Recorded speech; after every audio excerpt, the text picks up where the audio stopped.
Bienvenue à la clinique Sainte-Isabelle. Ce film est destiné à vous faire mieux connaître notre établissement de santé situé à Abbeville, sur le territoire nord-ouest de la Picardie. Vous devez subir une intervention chirurgicale et choisissez de vous remettre entre les mains des spécialistes de notre clinique?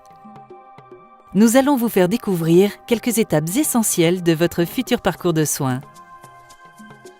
Dès que votre chirurgien fixe la date de votre intervention, la clinique Sainte-Isabelle vous accueille pour effectuer les formalités administratives. Lors de la préadmission, vous aurez la possibilité de réserver une chambre particulière pour un confort optimal et éventuellement un lit supplémentaire pour l'un de vos proches. Un livret d'accueil vous sera également remis. Conservez-le. Il contient de nombreuses informations qui vous seront utiles tout au long de votre parcours. Une fois votre préadmission effectuée, vous serez orienté vers notre service d'anesthésie, situé à l'entresol de la clinique, afin d'effectuer votre consultation pré-anesthésique. Pensez à vous munir de votre questionnaire d'anesthésie, de vos derniers bilans sanguins et des ordonnances correspondant à vos médicaments habituels. La consultation d'anesthésie permet de connaître vos antécédents médicaux, chirurgicaux, allergiques et votre état de santé actuel. Ces informations me permettront de vous prescrire l'anesthésie la plus appropriée à l'intervention chirurgicale et ainsi de lutter le plus efficacement contre la douleur. Potentiellement, je serai amené à modifier vos traitements médicamenteux et à vous prescrire des examens complémentaires de type bilan biologique, radiographique ou avis spécialisé cardiologique par exemple. Cette consultation permettra aussi de vous expliquer le déroulement de l'intervention chirurgicale et ainsi de vous rassurer. Avant de vous quitter, je vous rappelle les consignes essentielles à suivre le jour de l'intervention.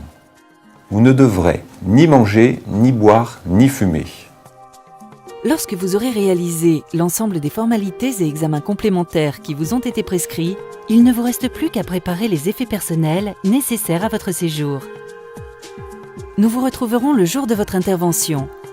Après un rapide passage au bureau des entrées, vous serez conduit dans notre secteur d'hospitalisation.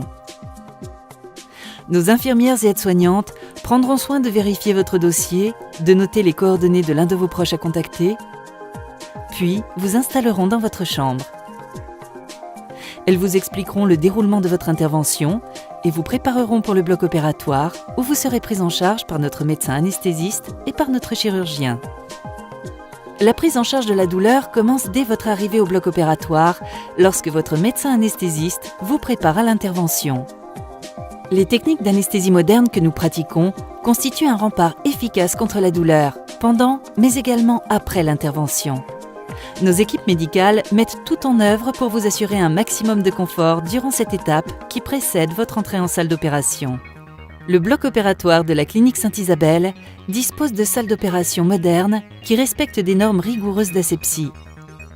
Votre intervention aura lieu dans l'une de nos 6 salles d'opération spécialement équipées pour la pratique de la chirurgie viscérale, orthopédique, vasculaire, ophtalmologique, urologique et de la gastro-entérologie endoscopique. Quelque temps après votre intervention, vous serez reconduit dans votre chambre où nos équipes suivront de près votre état de santé. Il est possible que vous sentiez progressivement des gênes et des douleurs post-opératoires apparaître. Nous vous invitons à ne pas hésiter à déclencher votre commande d'appel afin d'alerter le personnel soignant. Sachez que notre équipe soignante veille sur vous à toute heure du jour et de la nuit. Les infirmières passeront vous voir régulièrement dans votre chambre afin de s'assurer que tout aille bien. Si vous souffrez, il ne faut absolument pas hésiter à les appeler jour et nuit.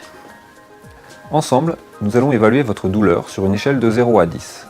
0 étant l'absence totale de douleur et 10 la douleur la plus insupportable que vous puissiez imaginer. Selon ce score, nous vous administrerons un traitement antalgique qui vous soulagera dans les minutes qui suivent. Suite à votre intervention, si votre état de santé nécessite une vigilance particulière, vous pourrez être admis dans notre unité de surveillance continue située au premier étage de la clinique. Vous y bénéficierez d'un suivi encore plus rapproché. Votre organisme va se remettre progressivement de l'intervention chirurgicale. En dehors des temps de visite médicale et de soins infirmiers, vous pourrez à nouveau vous consacrer à des activités du quotidien et aurez la possibilité de recevoir vos proches chaque après-midi. La clinique Sainte-Isabelle dispose de chambres équipées du téléphone, de la télévision et vous propose de vous connecter gratuitement à son réseau Wi-Fi. Vous pourrez également vous fournir en revues et magazines dans notre hall d'entrée. Pour que votre séjour se déroule dans les meilleures conditions possibles, notre chef cuisinier se charge de préparer sur place des plats à votre goût, que vous pourrez partager avec la personne qui vous accompagne sur demande auprès de l'accueil. Les médecins de la clinique seront amenés à vous rendre visite tout au long de votre séjour. Lorsque celui-ci touche à sa fin, l'un de nos praticiens vérifiera que vous êtes apte à quitter notre établissement afin de vous laisser repartir en toute sérénité. Si vous avez été hospitalisé dans notre service de chirurgie ambulatoire, il est indispensable que vous ne preniez pas immédiatement le volant et que vous soyez entouré la nuit de votre sortie. Nous veillerons à prendre de vos nouvelles dès le lendemain de votre intervention pour s'assurer que vous alliez bien. Toute l'équipe de la clinique Sainte-Isabelle vous souhaite un bon retour et un excellent rétablissement.